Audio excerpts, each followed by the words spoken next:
Good afternoon, ladies and gentlemen, or good evening, ladies and gentlemen. Welcome to another edition of the Trey and Cruz Show. This right here on Black Watch Television or BlackTVs.com. Excited today to have in the studio David Sandbeck. Say what's up to Black Watch Television. Hello, I'm David Sandbeck, and I'm a Lieutenant Governor candidate for Minnesota under the Legalize Marijuana Now party. Indeed.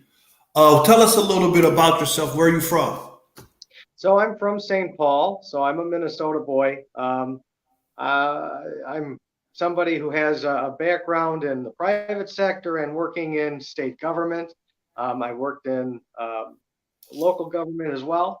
So a little bit just I focused more on local candidates, mayoral races, school board races, and then eventually started pushing an agenda more singularly and getting myself more involved in a more public-facing way. So that's a little bit about me. Why did you decide to run this year? You and James, why did you guys decide to run for the governorship? So it's so important after the summer of 2020 that we elevate voices in our community that are being suppressed, and grassroots democracy itself is being suppressed.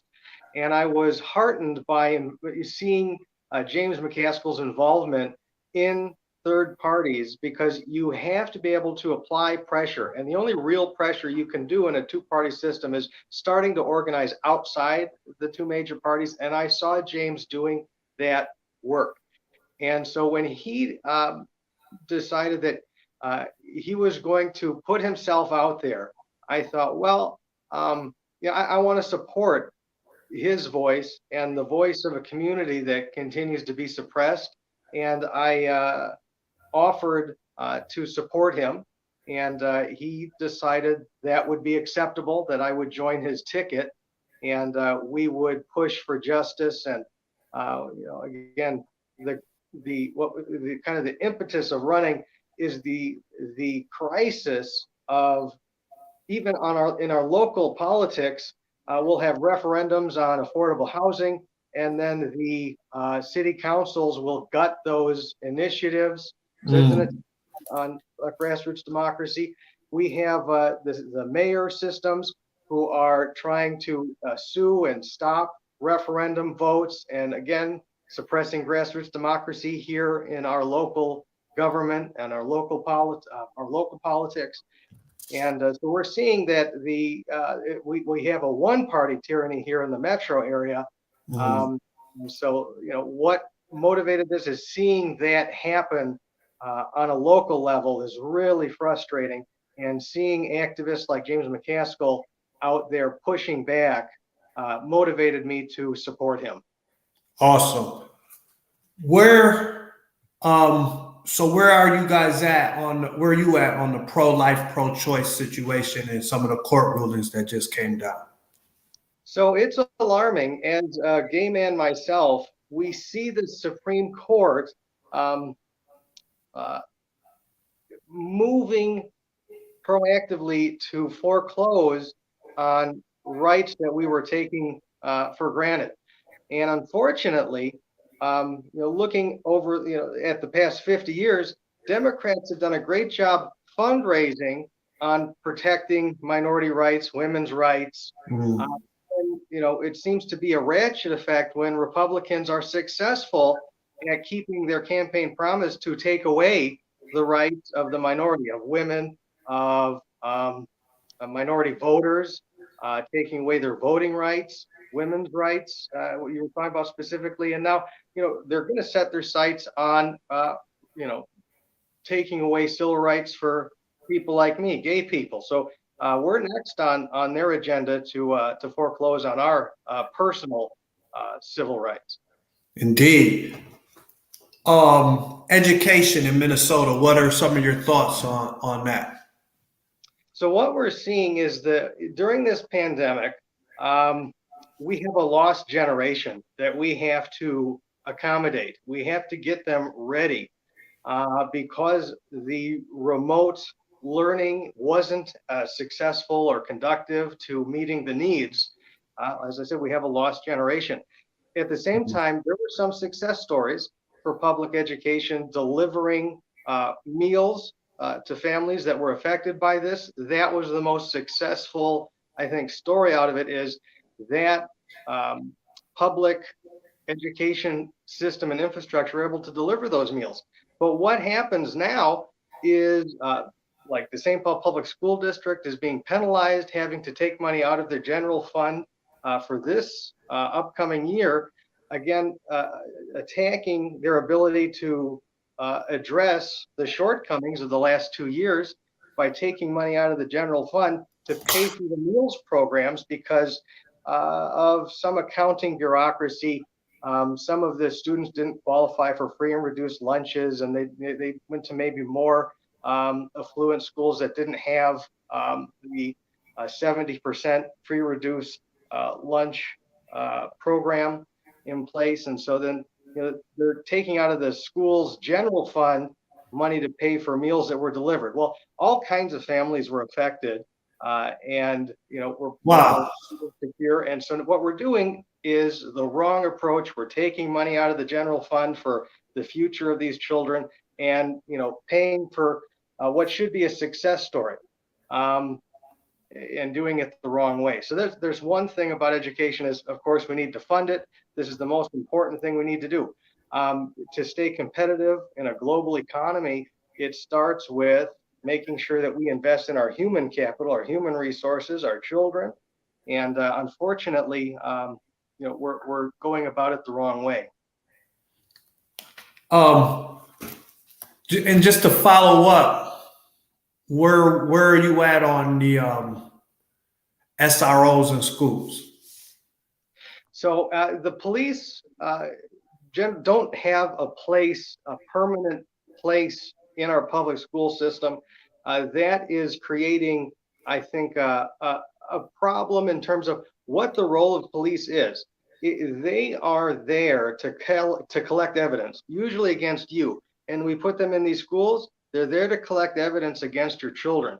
They're not there to be an ally.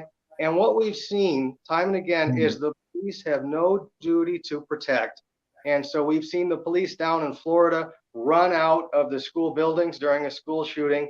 And we've seen down in Uvalde, the police at every level, state, local, federal, just sitting there with their thumb up their butt while students are getting massacred. And so now we're going to put these police in the schools that we're going to have the same kind of impact, where we are traumatizing students. We are getting them, that we're using these police to collect evidence against them in the schools. And the other piece of it is, let's say they have a more friendly SRO officer in the school. They're creating a false sense of security. They're creating a false reality, because out in the real world, police are not your friend. Again, they're there to collect evidence, and usually against you.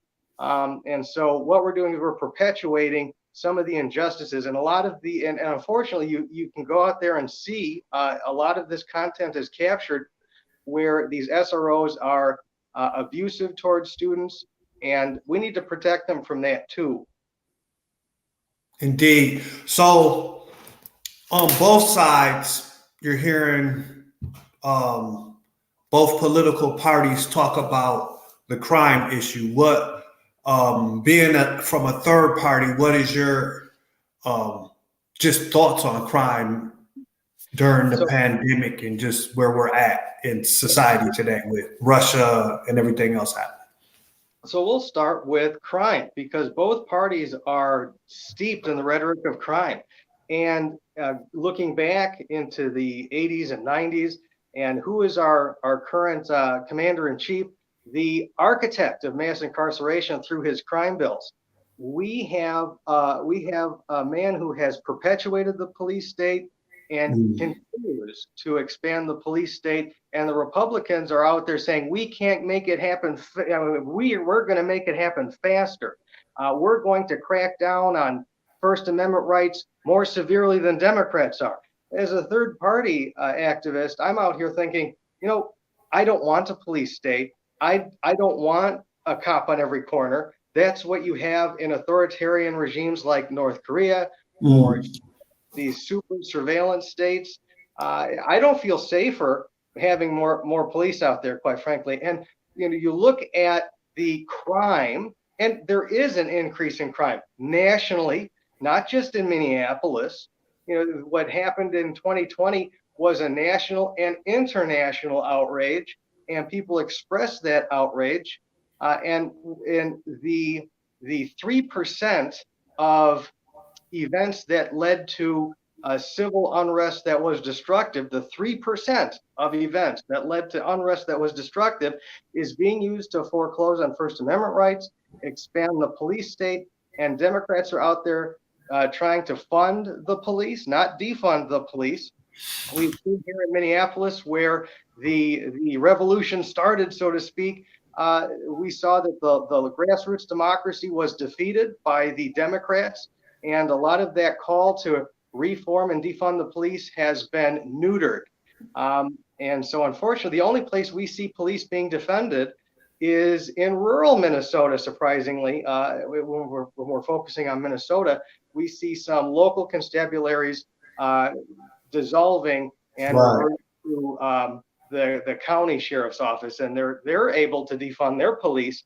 But then it turns around, and when Minneapolis wants to make changes, the electeds make promises, and then they counter schedule, and they unfortunately attack grassroots democracy and undermine the efforts to reform the police. Indeed. Oh wow.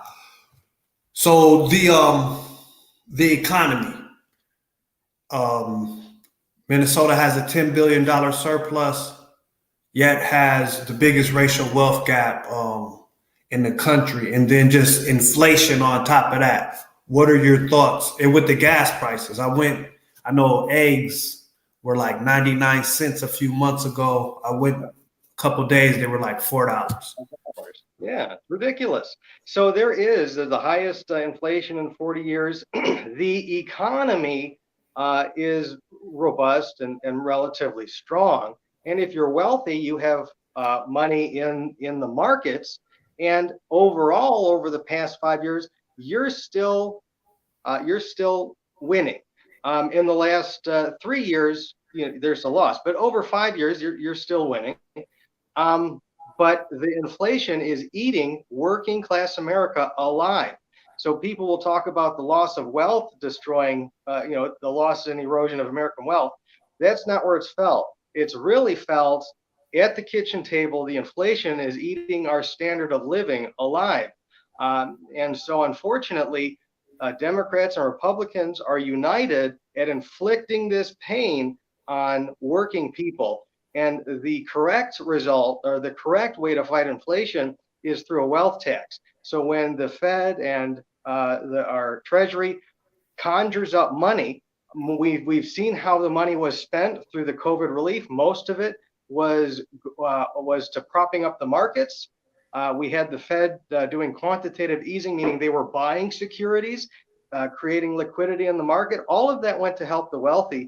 And now fighting inflation is on the backs of the working poor. And to fight inflation, we need to take dollars out of the economy that were created. And the way to do that is through a wealth tax. That would be the right way to do it.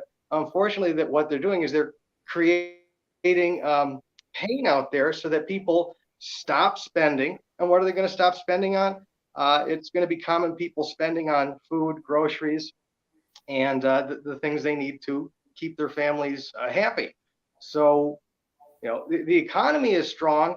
And unfortunately, the way we're fighting inflation is actually destabilizing the economy, inflicting pain on the most vulnerable, instead of saying, oh, we conjured all of this money, we created all this money, all this inflation, and we're going to now tax that wealth and pull some of that money out. Well, that's not the way they're doing it. They're going to pull money out through creating increase in costs for you and me. And there's so much debt out there, consumer debt, that we're going to create it and create that burden on common people instead of, again, a wealth tax. Wow, man. Staying on that issue, reparations. St. Paul's doing work. Places like California, Evanston. How do you feel about that? So we absolutely need to invest in communities that have been deliberately undermined for generations. And so we touched on that $8 billion surplus. And if we were serious about justice, and so let's just talk about a little bit about what happened. We've seen in history redlining, the GI Bill, Social Security, and that communities of color were excluded from opportunity for generations. And we know that most new wealth is built on inherited wealth. Well, unfortunately, these communities of color were discriminated against and prevented from building that wealth and passing it along for generations. And it goes back to that first genesis of evil, slavery. After we ended slavery, Jim Crow was implemented. We didn't do 40 acres and a mule, but I'll tell you who was compensated. The slave owners were compensated for the loss of their property, but we never compensated the descendants that were freed. Like, here, you're free. Go take care of yourself now after we've institutionally suppressed your ability to do so. So now fast forward to today, we have $8 billion. How do we deal with this? We create opportunities for investment in communities of color. And how do we do that? I think one of the ways is we create a state bank. We have $8 billion. We create a state bank. We cut out the financial parasites, the middlemen on Wall Street when we go to finance projects that help our community. It could be public housing. It could be investing in Black businesses. And it also involves institutions of justice and equality, like historical Black colleges, and that's outside of Minnesota mostly. But how do we do that? We invest deliberately and strategically in communities that have been disadvantaged for generations. That's not the same thing as reparations, but that's how we break these cycles of inequality and cycles of poverty, short of what some people think of reparations as a payment, a bulk payment. And that can be, we can afford to do that at a federal level. At a state level, we can afford to invest in our disadvantaged communities. Thank you. Thank you for articulating your stance on that. If you were governor when COVID-19 hit, is there anything you would have did differently than what happened? Absolutely. So at the time, in 2020, I was running for Congress and I was making video logs about this is how we handle this unrest. And to start with, my message was soup, not guns. And we go back to American history when payments to veterans was being suspended and delayed, and they went down to Washington, D.C., and Herbert Hoover at the time took out the military and used it against these veterans. And the correct response a few years later under FDR was soup. So they would go out and feed the people and find a way to get them paid. So again, the answer is compassion, empathy, justice, and addressing real problems with the police and what I call the brotherhood of belligerents. It's not a simple thing to simply reform the police. You have to cut out the cancer completely. That means you might have to fire everybody and rehire the good ones. And you can only do that by completely reforming the police. About 7% of calls require the skill of someone with a gun to come out and address that call. About 7% of the calls are violent calls that need someone with a gun. That means over 90% of the calls need someone with a different set of skills. And so people will bemoan social workers being a part of the solution, but they are. and social services being part of the solution, but it is, and housing be a part of the solution, it is. And certainly, we look at that, again, that brotherhood of belligerents, the culture. Derek Chauvin was the training officer on site. The other officers that stood by and watched were new rookies. They were being trained, and he was using unapproved tactics. Were they really unapproved if he's the training officer and they're having him use those kinds of techniques that eventually murdered George Floyd? So there's an entire culture that was being continued and propagated because Derek Chauvin was the training officer. He was telling them exactly how they were supposed to do that, and basically perpetuating, again, that brotherhood of belligerents to the next generation of police officers.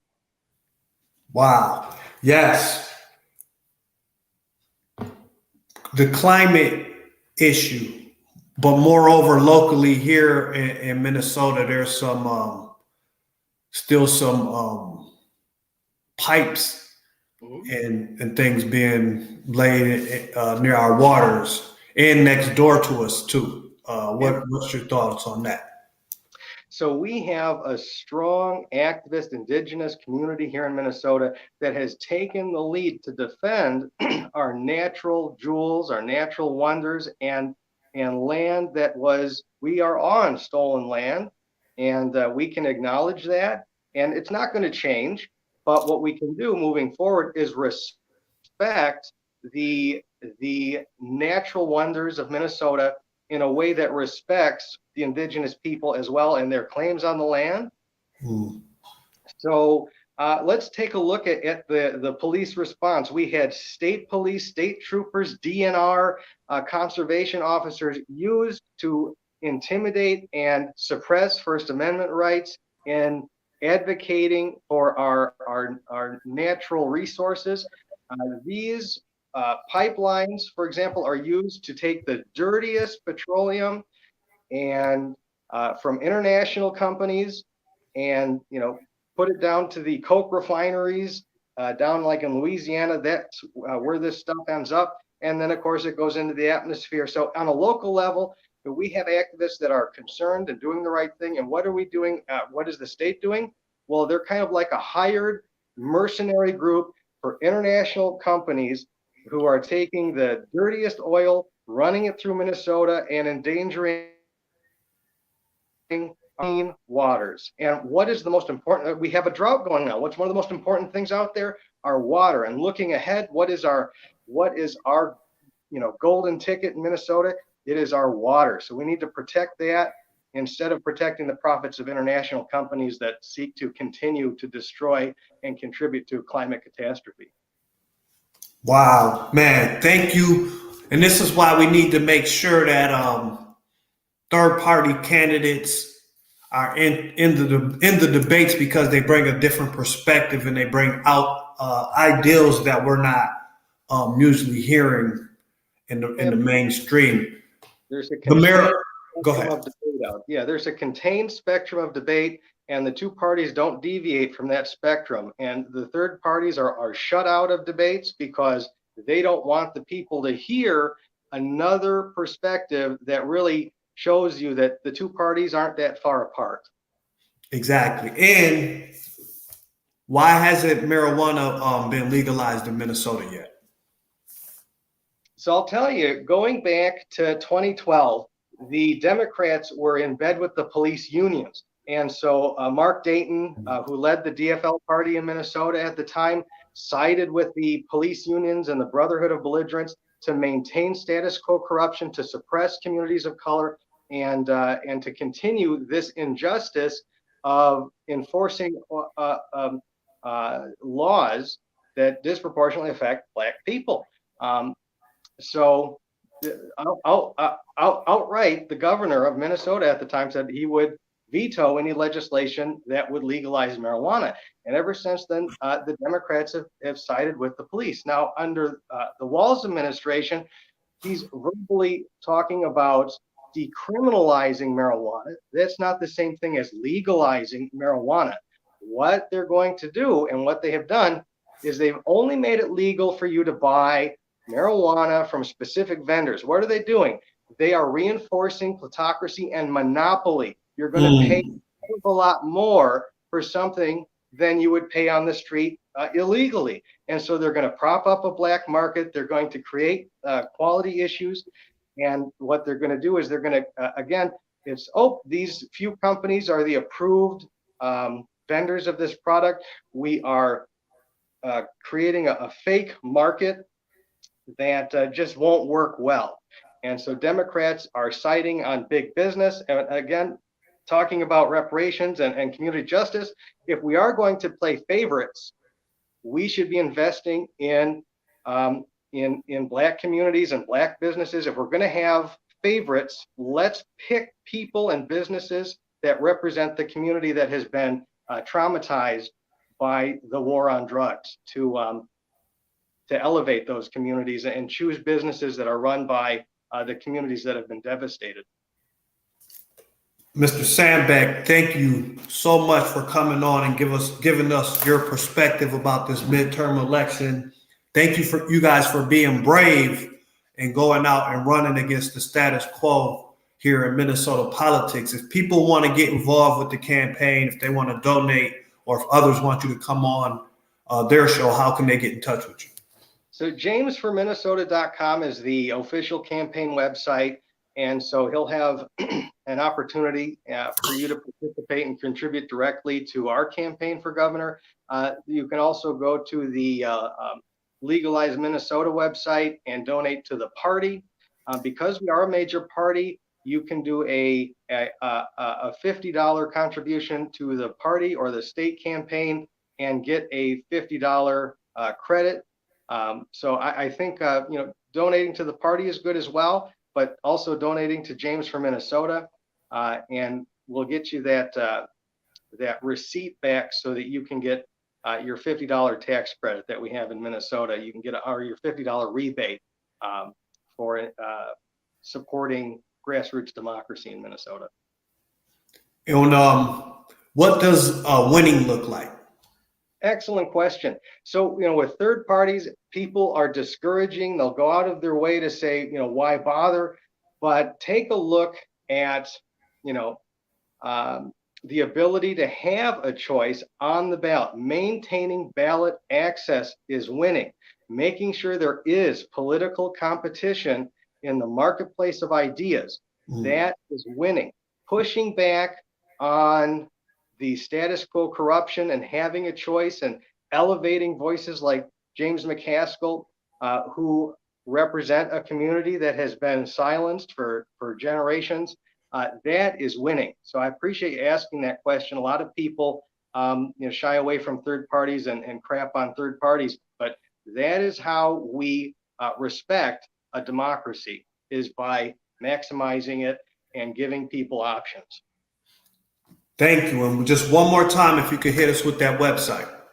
Sure. So jamesforminnesota.com, James McCaskill, that's his website. And then there's Legalize Marijuana Now for Minnesota. So if you Google search those, you'll find those websites, and you'll find the opportunities to contribute or to get involved in grassroots democracy. Thank you for coming on. We're going to have you back if we get time before November 8th, just to let people know to exercise their right to vote. That's right. 6 weeks. You can vote early in Minnesota, so take advantage of that. Thanks again. Thanks, Dave. Take care. Peace. And that was candidate for Lieutenant Governor David Sandbeck. He's a really good guy. Check out his campaign. He's running with a black man, James McCaskill, another great person out here working hard outside of the status quo and pushing back on the two-party system. Don't forget that this show will be rebroadcasted on www.blacktvs.com or Black Watch Television on your Roku channel. Have a great and prosperous week. All right? Peace.